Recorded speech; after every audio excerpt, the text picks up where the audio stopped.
My media diet is not the same as it used to be several years ago. And while I'm in another place where I am very much looking for myself and finding things that make me myself again, as a creator, as a creative, I want to talk about a few things that I struggle to return to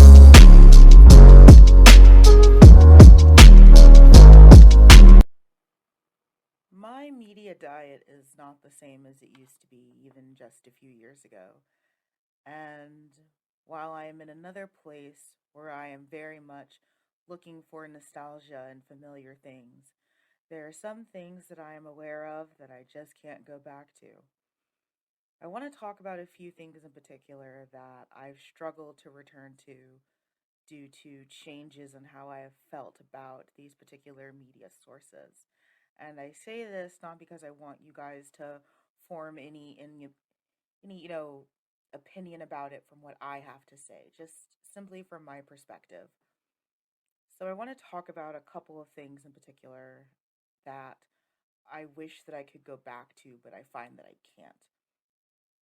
One of them is the Bon Appetit Test Kitchen. And for those of you who are close to me, it is no surprise that I would have fallen in love with this channel. I was absolutely with the vanguard of people that fell in love with this quote unquote ragtag group of test kitchen employees that really it felt more like a sitcom rather than a test kitchen. And I loved it. I loved everyone's unique personalities. I especially loved It's Alive with Brad Leone. I loved Claire Saffitz. I just loved so much of it. All the chemistry worked. And then the allegations started pouring out of how the editor in chief was a blatant racist, how the people of color in the test kitchen were not paid for their on screen appearances, how they were paid significantly less than their white counterparts, and specifically honing in on Brad Leone that he himself had been racist, not that great, and apparently now is trying to poison people with botulism. Botulism gate is a whole thing, which is honestly very sad and hilarious to look at because at the very early starts of It's Alive, he makes a lot of jokes about botulism, and now apparently he's just trying to give people botulism.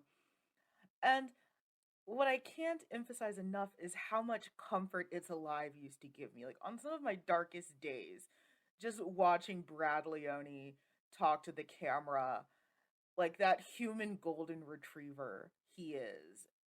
And it's just not the same anymore. It's not. And I'm so proud of the test kitchen employees that have gone on to do bigger and better things. Claire is off doing bigger and better things. Sola is doing bigger and better things.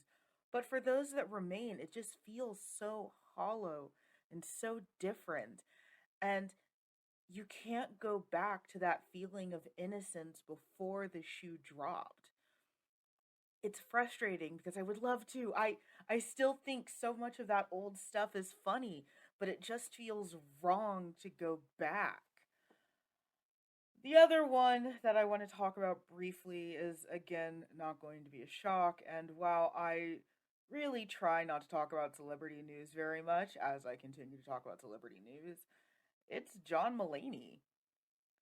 John Mulaney is a comic that feels like he was made for me. So many of his jokes felt like jokes I would tell to my friend group. So much of his delivery felt like things that I knew. That perfect mix of awkward and yet still wholesome and yet still a little raunchy. He was a comic that I looked up to. And I think a lot of people did. I think, especially in this Me Too era, cancel culture era, at first he was really the comics comic. He was the guy that you trusted wouldn't be caught in the middle of a scandal until he was. Now, I'm not here to dive into the very messy divorce that he went through or the rushed marriage to a celebrity actress or the child that he has now, despite multiple times saying that he didn't really want to have children. I'm not here to talk about any of that.